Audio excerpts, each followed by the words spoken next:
Trump's rousing speech in Ohio covering a lot of ground. More Americans are now employed than ever recorded before. Oh, and we're going to get the wall passed. Don't worry about that. You got to love the fact that it's a Saturday night. He could be in Bedminster relaxing, but he's in a 110-degree auditorium giving that kind of a rousing speech. Paul Manafort tax and bank fraud trial wrapped up its first week. President is doubling down on his rhetoric. The leader of the Russian investigation, Dianne Feinstein, had a Chinese spy as her driver for 20 years, and she's leading the Russian witch hunt. Madonna, just Donald Trump motivated her to move to Portugal. Many liberals are angry when we should be pouring out our gratitude that we're able to live in this country at this time with this president. We will make America great again. Break it down. Girls hit you hallelujah. Girls hit you hallelujah. Girls hit you hallelujah. Cause Uptown Funk don't give it to you. That is not Six Flags. That is not your local state fair. That is Fox and Friends weekend local fair out on the plaza. Because that's what we're doing. We celebrate state fairs all across the country. Absolutely. It's state fair, it's county fair time. I mean, there's teacups ride. Whoa. It's like Disney World out that there. probably goes a little faster than that, I hope. Right? Test it out later. We will test it out later, of course. And, you know, the older you get, the less you like spinny rides. That's true. a fact of life. Particularly when you're full of... Don't drink before you go on that ride. Oh. It's bad news fair. Or eat too much popcorn or cotton candy, which we have out there as well. Do they have cheese curds? We have. Cheese curds are central to county fairs, in my opinion, being from Minnesota and Wisconsin. And fried Oreos. And fried Oreos, fried anything. Yeah. Yes. No, you can fry anything, Griff. I once ate a fried scorpion, deep fried scorpion on a stick at the Arizona county. What county fair were you at? Yeah, on live television. It was Greta was out there doing an anniversary of her show, and Greta Van Susteren was on. Was it nice and crispy? They had me. And actually, good morning. We don't want to ruin your appetite, but I ate a deep fried scorpion, and they had a deep fried maggot. We don't have those here today. Well, send us your favorite fried foods and what you love most about your state fairs. We're going to be celebrating that all morning long, but. Boy, is there a lot to talk about this morning as we wake up on a Sunday morning. I don't know if you were watching last night. If not, we will play back a bunch of the highlights from the rally last night in Ohio, where the president was out there campaigning, getting people motivated to get out and vote for Troy Balderston, who's running for the district there, running for Congress. But he took the moment, as he often does, Pete, to highlight all the things that he's most passionate about. He sure did. He hit on all the high notes. As you said, the big special election coming on Tuesday. They're trying to make sure it goes in the Republican camp. Here's the president. We'll give you it was about, an hour? We're going to give you a minute and 15 seconds summed up. Listen. Our economy is soaring, and we're creating opportunity for everyone. More Americans are now employed than ever recorded before in our nation's history. The new platform of the Democrat Party is to abolish ICE and let's not worry about crime. We want our country to be a sanctuary for law-abiding Americans, not criminal aliens. We're building that wall. We're building the wall. Don't worry. The laws are so bad. They're so pathetic. Catch and release. Visa lottery. Let's pick somebody out. Oh, darling, I wonder who that might be. Oh, here he is. Oh, he's convicted of 5 murders. Oh, I see. We'll let him run through our country. What we're doing is crazy. They talk about the elite. The elite. Do you ever see the elite? They're not elite. You're the elite. You are the elite. You're more elite than me. I have better everything than they have, including this. And I became president and they didn't, meaning you became president. Even though it's 110 degrees in this crazy room, if you can take it, I can take it. So much for my brand new beautiful suit. So it did look so hot, though. There was no air conditioning, by the way. Oh, the notes coming in because I'm on the White House distribution list internally with our D.C. bureau, and man, they were saying it's going 100 degrees, 105, 110. It was really hot. This is the president's 3rd rally this week. Remember? Yeah. Tampa, Wilkes-Barre, now Ohio. And this special election, by the way, is very significant because this is the last special election we will have before the midterms. A lot of people looking at what happens here as the possible barometer for what's coming in November. That's a great point. And that race is very close there in Ohio in this district. And people are saying if the Republican loses, the alarm bells should be sounding across the country that anything could happen in these midterms. So we're going to be watching that very closely. That happens on Tuesday. And this week is a preview of what it's going to look like in September and October. The president has already vowed to hit the campaign trail as intensely as he did basically on the presidential trail in 2016. So, it was an effective message then. I mean, I listened to what he said last night on trade. Has a president ever been able to get a crowd fired up about trade policy? Really? And he talked about, hey, China's, I don't have anything against China. I like Xi. They're a great country, but they've been building their wealth on our backs, on your back. And I sat there thinking that is about the most effective communication of why trade matters. People get fired up about it, and they feel like someone is fighting for them. Exactly. And that forgotten man message, your jobs are back, your country's back, your manufacturing is back, really does galvanize people. He brings it back to why it matters to them. Yeah. Why it matters to them in their jobs and to their families, because they're thinking, how do I relate to China? How do I relate to NATO and other things that are going on in the world? And he says, we have been taken advantage of for so long, and this is why you should care, and this is why you voted for me to fight for you. I agree. I think that's when he's most effective at these rallies, when he focuses on that and focuses on the economy and manufacturing jobs and jobs that he's brought back to this country. And, that's a message that Congressman Jim Jordan, a leader of the House Freedom Caucus, he was there last night. He was up on From stage. Ohio. This is significant. From Ohio, Jim Jordan has thrown his name in the hat in the ring for Speaker. Should the Republicans hold on to the majority? Here's a little bit of what Jim Jordan had to say. Think about this. In 18 months, regulations reduced, taxes lowered, Gorsuch on the court, the economy growing at a record rate, unemployment at its lowest in 20 years, Kavanaugh's on deck on the court. We're out of that crazy Iran deal. The embassy is going to Jerusalem, and the hostages have been returned from North Korea. That's what's happened under the president's leadership. Griff, we discussed this morning the significance of just bringing Jim Jordan up on the stage. I mean, he's announced his run for Speaker. He's been a really powerful voice in support of this president, and a full embrace and saying, hey, Jim, take the podium. That's a shot across the bow of the establishment in Washington, Mitch McConnell and Paul Ryan and others who don't want the Freedom Caucus to be running the House of Representatives. Obviously, the balance of the House is at stake. And a big statement there. And a likely fight that could be coming over the wall. Remember, build the wall. That is a big thing at these rallies. And of course, the House Freedom Caucus and many people in this audience believe that we should engage in this fight over border security very soon rather than later. Well, the other side isn't so happy about that. Eric Swalwell, Representative Eric Swalwell, is one of them who is resisting this movement and doesn't want any part of this, and says that Republicans that are not standing up to President Trump, they are going to pay for it in the midterms. He's predicting a blue wave, and he says that is when Democrats will use that big red button. Here's what he said. What is the president doing to the rule of law and to our democracy, and who is willing to stand up to him as he is a wrecking ball? And I think the Republicans are going to pay a price this November. I hope in January, when it's a Democratic majority, they realize it's time to do the right thing, because we're going to have 2 more years of this wrecking ball, and it's time for all of us to put our hands together and just push that big red button that will make it stop. Okay, so I agree President Trump is indeed a wrecking ball, but that's why people voted for him. They wanted a wrecking ball to Washington and the establishment. And what's the big red button he's talking about? The big red button is the big red button of impeachment.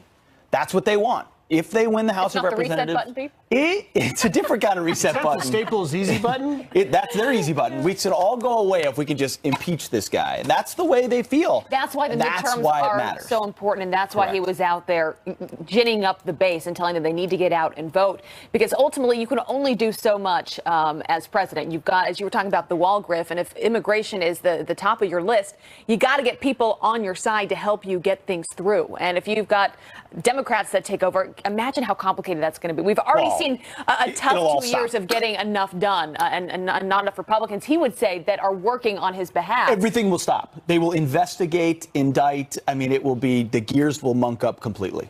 If the Democrats were to win the House of Representatives. That's why this midterm is all about Trump. But again, if the Republicans hold on to the majority, you could be looking at the next Speaker of the House, Jim Jordan there. Really a big development. And we have just one other story I wanted to get to today, because I've been to a bunch of these rallies. We'll get to it later. We're going to tease it a little bit, but it is what the children at rallies and how let's just say that the failing New York Times has a different view of the children being at the rallies than maybe the rest of us do. Because think of here's the headline from it in the New York Times by an op-ed, Damian Winter. He wrote, "The children at Trump rallies." He's a photographer, and he talks about inside the op-ed. He writes, it'd been a long journey covering the campaign, and I remember being exhausted by the anger I experienced in those final weeks. I remember being heartbroken that children were exposed to this anger, were learning from it, and participating in it. Of course, I wonder if they would say the same thing about the kids brought to the Women's March or to Hillary Clinton rallies. Is it an opportunity to learn about a democracy and to learn about what's going on in this world? Or to see a president. I mean, a young kid. And you got to see the President of the United States and listen to his speech. That's exactly. Listen, I talked to a father, brought his daughter in Tampa, and also from last night, we talked to some of the children at the rallies. Take a listen to this quick montage. Why are you here today? I wanted to see Trump for my first time. What are you hoping to see? I want to see that he is best president of America. Donald Trump, I've been supporting him since the 2016 election, and I just came to support and came out here. He's building the wall which stops illegal immigration, which is great. He let us keep our guns and defend ourselves even better. I've never seen the president before. Cool. And I really want to. I'm pretty sure that was the Mini Pete. They're going to build the wall and going to keep our guns. I mean, those kids, they look really traumatized. I think from the lens of an elite photographer at the New York Times, you might say, oh my, so much anger. Or there's a celebration of America and getting kids involved in politics, and you spend time with your parents, and you get to see the president. If you're a good parent, you can talk to them about what they saw at the rally, too, in the harsher moments or things like that. By the way, we've all grown up with our parents talking to us about politics, and oftentimes kids go their own way in life, and they don't always agree with their parents as they get older in life, depending on, on what they believe. But this is part of growing up, as you said. This is part about learning about the country, learning what the role of the president is. Yep. And it's history. It's history. Email us at friends@foxnews.com if you would take your children to a rally. The one thing I would say is, sometimes with the insults, when the president gives insults, that's when I am concerned about kids being there, because it's not a way to learn how to talk to people, right? I don't think we should say that this is okay, that it's okay for a president to say these things. I know you disagree with me on that. Well, no, that's where parents come into play again. Like if your parents can say, hey, he's the president, he's fighting different battles, that's why he talks that way. Don't talk to your teacher that way, baby. Right? Like, that's a pretty easy Send us your separation. thoughts on that. Friends@foxnews.com. Yes, indeed. All right.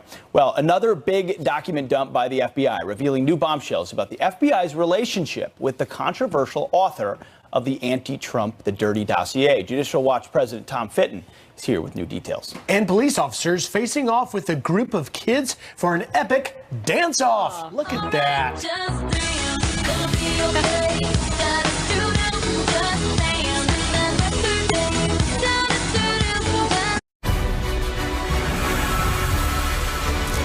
Good morning. The FBI releasing 71 pages of heavily redacted documents tied to Christopher Steele, that former British spy who compiled the Trump dossier funded by the DNC in the Clinton campaign and was then used to spy on the Trump campaign. Here now, with more on those documents, the man who has led the effort on this story in many, many ways, Tom Fitton, president of Judicial Watch, who's been fighting for all of these releases. Tom, good morning. Thanks for joining us.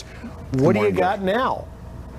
Well, 70 pages of heavily redacted documents. Frankly, only 2 of them have substantive text on them, but they document the shady cash-based relationship between the Comey FBI and Christopher Steele, who at the same time was working for the Clinton DNC-funded Fusion GPS to dig up dirt, fake dirt on President Trump, or then candidate Trump. It's just pretty extraordinary stuff.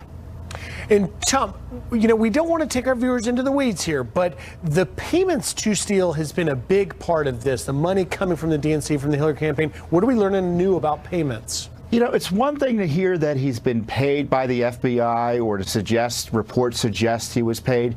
Here we've got the document showing he met 13 times at least during the campaign season with the FBI. 11 of those times resulted in cash payments. So he's getting money from the Clinton campaign. He's also getting money from the FBI.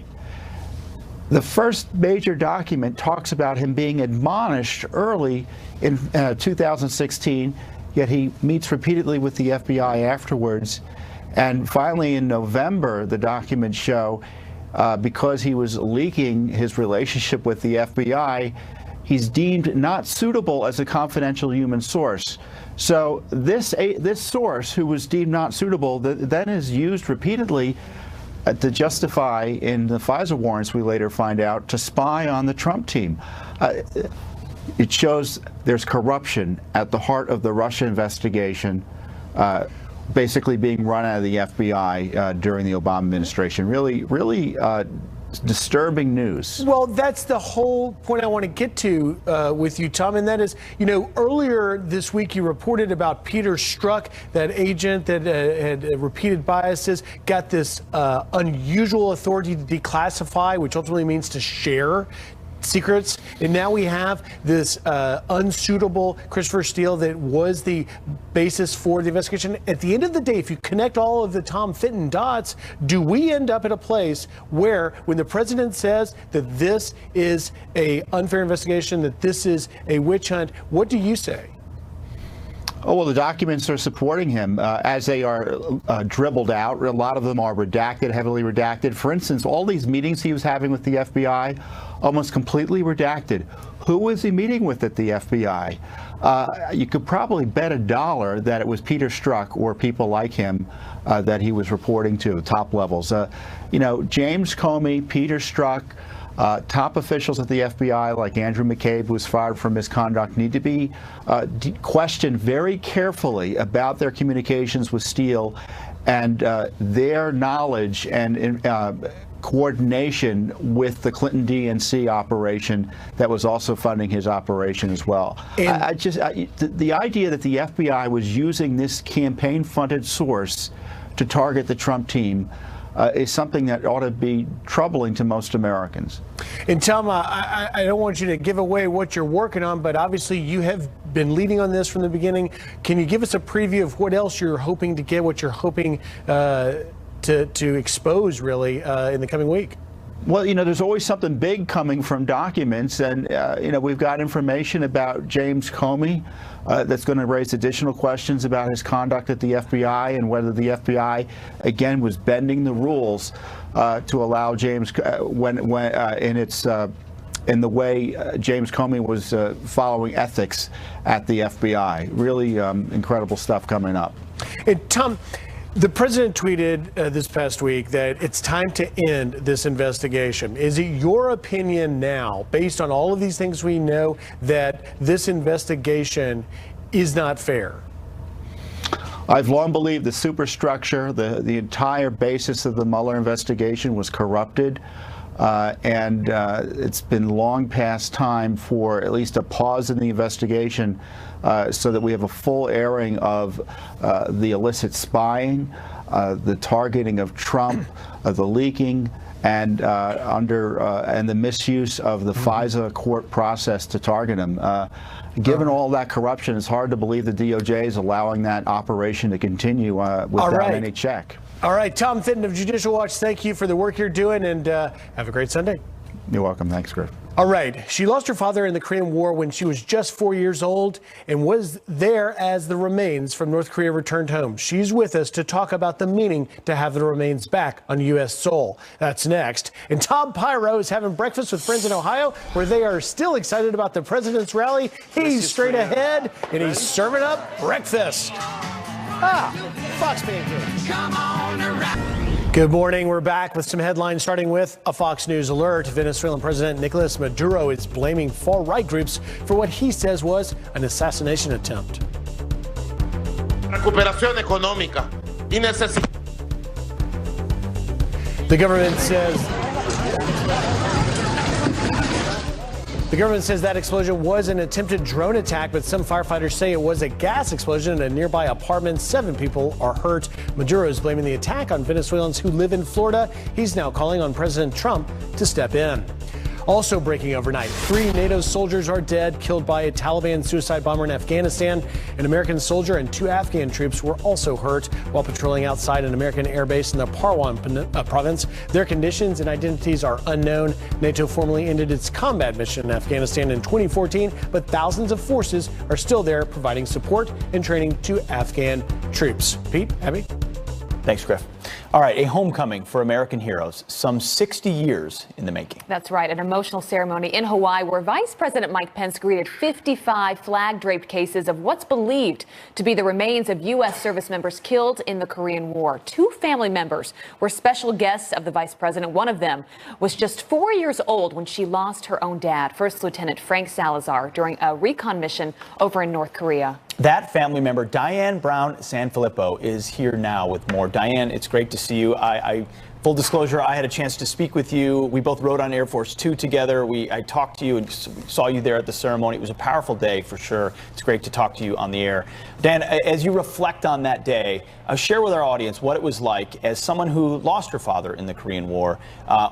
He left when you were 4 years old, never able to come home. What did it feel like to receive those remains and believe that maybe one of those could be your father?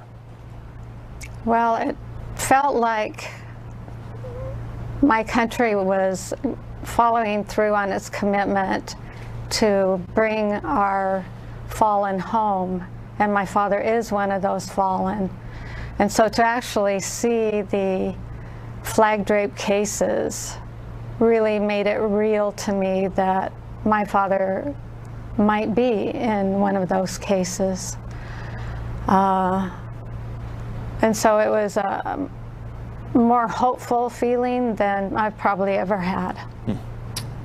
Were you told anything about your dad growing up? I mean, tell us about the man that he was. Obviously, you were only 4 years old, but an American hero he was. Yes. Growing up, I really did not know hardly anything about him until I was about 16, because my mother just really had a hard time dealing with it. At least that's what I think anyway, because she didn't want to talk about it. She didn't have any pictures of him out for my younger brother and I to see. And if I ever asked about him, she would get mad at me. And so both my brother and I learned not to ask about him. So I really didn't learn hardly anything growing up until I was a teenager, about 16. And then I needed to know more at that age. So I would press it until she finally brought out a couple pictures, and so I didn't remember as a young child that he was a pilot.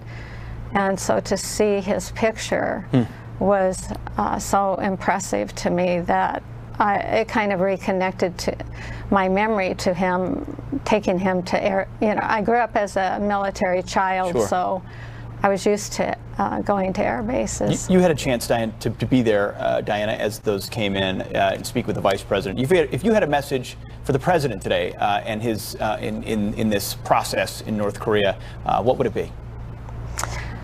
First of all, thank you, Mr. President, for taking that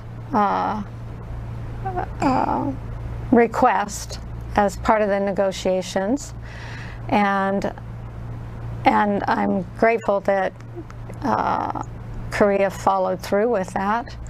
And so from here on, I really would hope that we continue to pursue recovering more remains with whatever that takes to get back into North Korea to do search and recovery efforts. Yeah, absolutely. What a powerful moment it was. Diana Brown, good to have you with us this morning. Thank you very so much. And thank your family for your service. Your father, thank you. Absolutely. All right, powerful stuff. Next, a new threat from ISIS. The target? San Francisco. And what did the voters think of President Trump's rally last night? Todd Pyro is having breakfast with friends in Ohio. Todd, I hear the bill's on you. I pay every time because that's just the kind of guy I am. But most importantly, these folks were so happy that the president visited their community last night. We're talking to them about the issues that are important to them this morning when Fox and Friends on a Sunday morning in America returns. This will be the day that I die.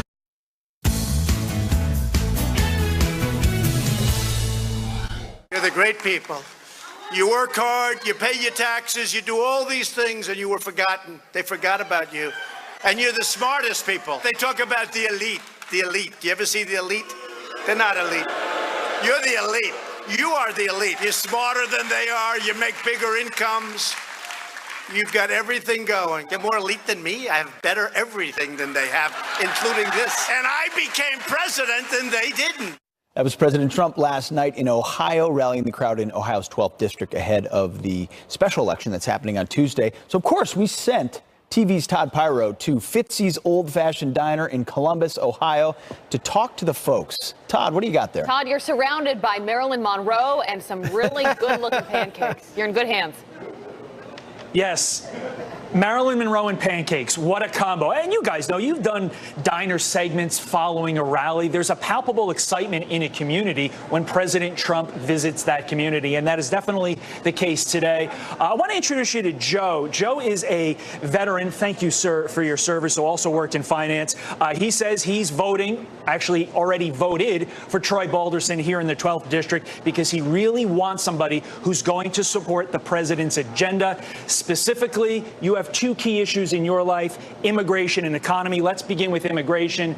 Why is the president's approach to immigration so important to you? It's to help the country, to save the country from the cost of the illegals, the education factor for all of our children, and the border control.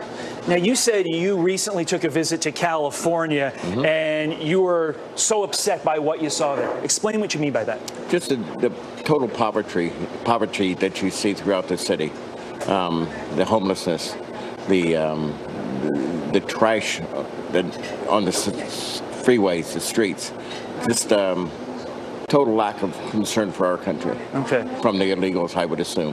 Now, as somebody who worked in finance, you say you look at the Trump economy or the economy under the president, and you say, wow. Why do you say that? Well, I say because of the job situation, the highest job employment since, 25 years now, he said. The black employment, the Mexican employment, all the lowest ever in our history.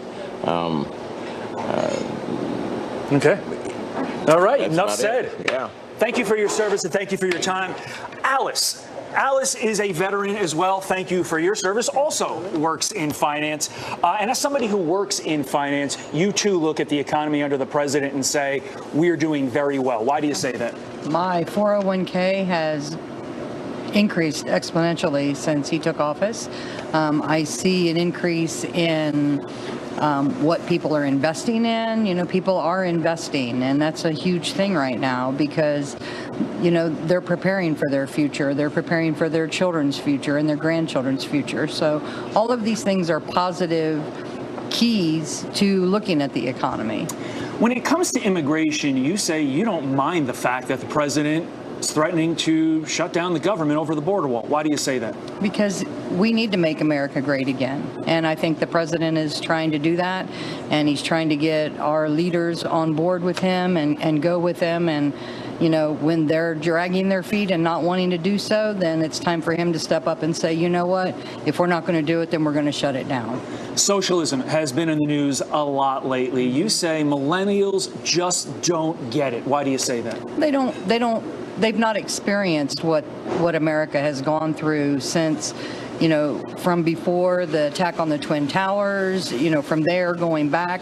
They're just not really familiar with it. Whereas people of my generation, maybe a couple of generations below me, you know, they were there when the Twin Towers were attacked. They were there when, you know, we still have people that were here in the Vietnam War, that were here, you know, in Korea, in World War II, stuff like that. So, you know, those older people, they understand what the country has been through and how important it is to make America great again. Alice, thank you for your time. Joe, thank you for yours. We've got a busy morning ahead of us, a lot more opinions to get to when we check back in with you guys in about an hour. For now, back to New York. All right. The biscuits and gravy Hot look Pyro, fantastic. get eating for us. Thank you so much. Keep it up.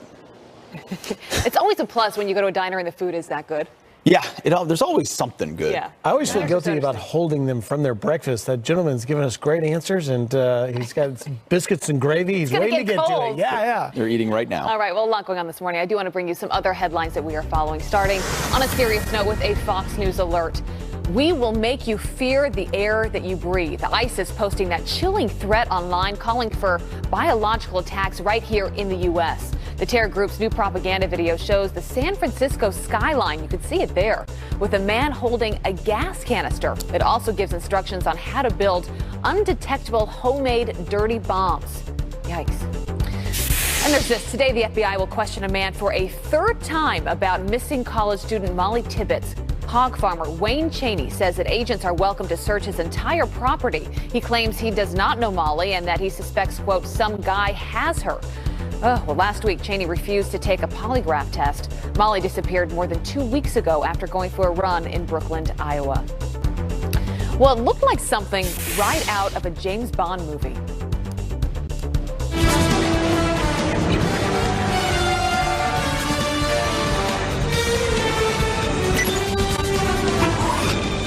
Police getting into a high-speed chase with 4 jet skis in London. The riders were racing on the river Thames, but unlike in the Bond movies, the bad guys, they got away. Police were forced to give up the chase for safety reasons. And there's this. Police officers face off with a group of kids for an epic dance-off. You gotta see this.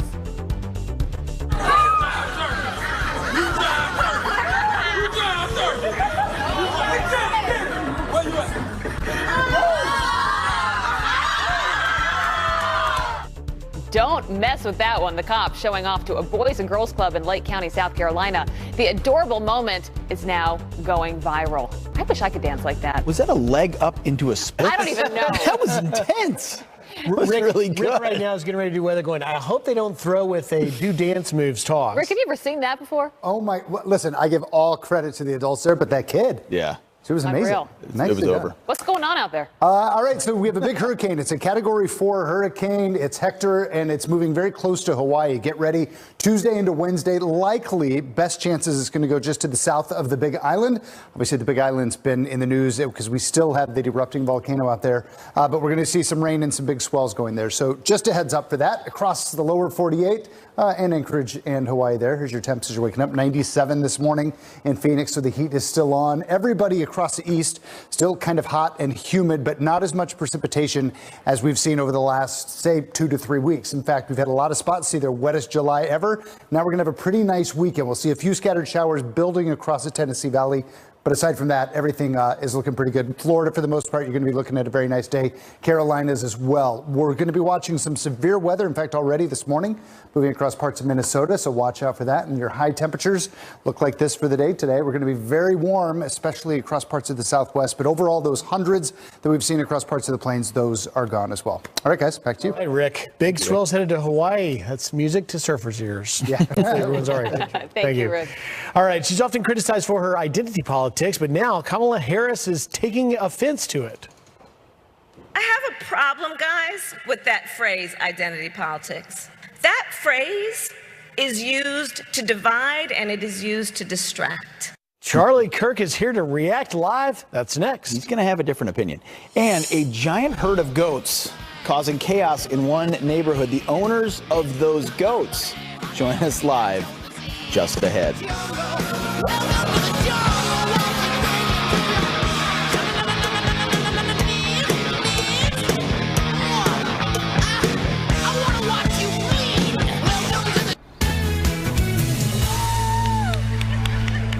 Well, she is often criticized for her use of identity politics. Well, now this liberal Democratic senator and potential 2020 contender taking offense at this very concept. I have a problem, guys, with that phrase, identity politics.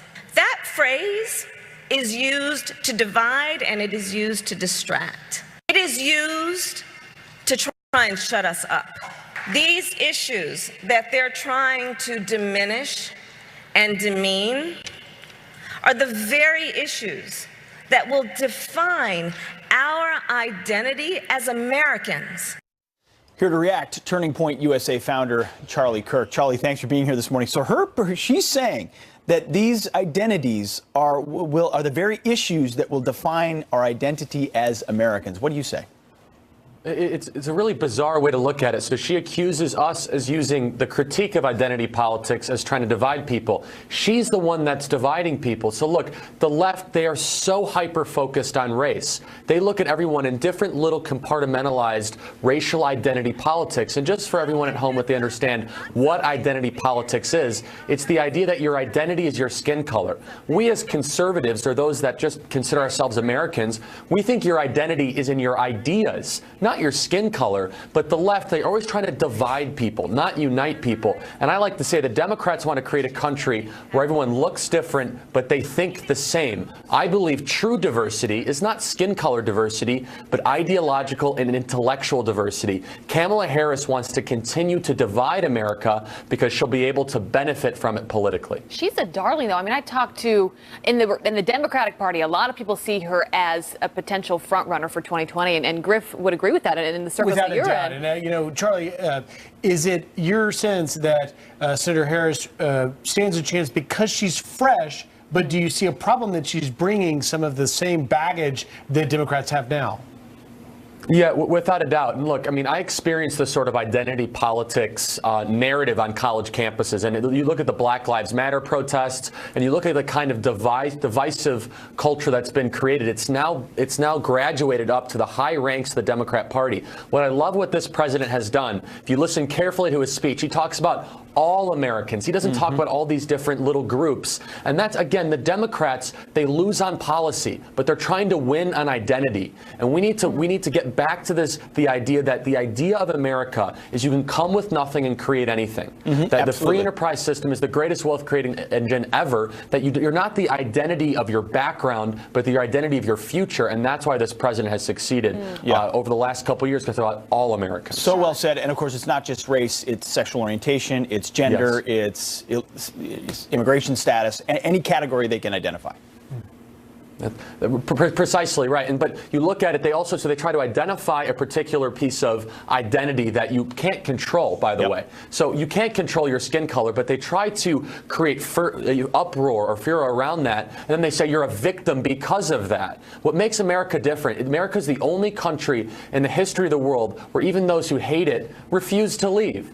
And we have defied history where that people can flee Marxism, flee totalitarianism, and create the future that they see fit. Kamala Harris sees a different sort of America. She sees an America where people are in these different victim identity buckets and groups, and the only way that they can possibly ever communicate is through the permissible channels of the Democrat Party. And we as conservatives need the champion of the identity of ideas. It'll be interesting to see. She may be yet a Democratic nominee for president. We'll find out. Charlie Kirk, thank you very much. We'll see. Good to see you, Charlie. Thanks. Have a good day. All right. Trevor Noah tells Republicans socialism is all in their mind. Many Republicans will say they hate socialism, but really they hate labels. It's all in your mind. But didn't he interview a socialist? And there's this, a giant herd of goats causing chaos in one neighborhood. The owners of those goats, they're going to join us live, along with one of the newest members of that herd. I was hoping a goat would be They're up next, yeah. Goat That'll TV. be great. This is what we do for you.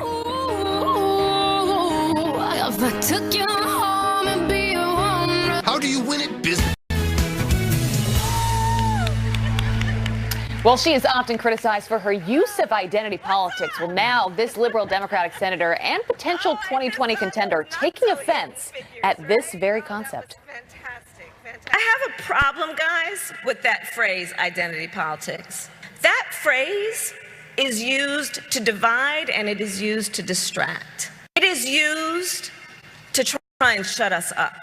These issues that they're trying to diminish and demean are the very issues that will define our identity as Americans. Here to react, Turning Point USA founder Charlie Kirk. Charlie, thanks for being here this morning. So she's saying that these identities are the very issues that will define our identity as Americans. What do you say? It's a really bizarre way to look at it. So she accuses us as using the critique of identity politics as trying to divide people. She's the one that's dividing people. So look, the left, they are so hyper-focused on race. They look at everyone in different little compartmentalized racial identity politics. And just for everyone at home, what they understand what identity politics is, it's the idea that your identity is your skin color. We as conservatives, or those that just consider ourselves Americans, we think your identity is in your ideas, not your skin color. But the left, they're always trying to divide people, not unite people. And I like to say the Democrats want to create a country where everyone looks different, but they think the same. I believe true diversity is not skin color diversity, but ideological and intellectual diversity. Kamala Harris wants to continue to divide America because she'll be able to benefit from it politically. She's a darling, though. I mean, I talked to, in the Democratic Party, a lot of people see her as a potential front runner for 2020, and Griff would agree with that, and in the circles Without that you're a doubt. in. And, Charlie, is it your sense that Senator Harris stands a chance because she's fresh, but do you see a problem that she's bringing some of the same baggage that Democrats have now? Yeah, without a doubt. And look, I mean, I experienced this sort of identity politics narrative on college campuses. And you look at the Black Lives Matter protests, and you look at the kind of divisive culture that's been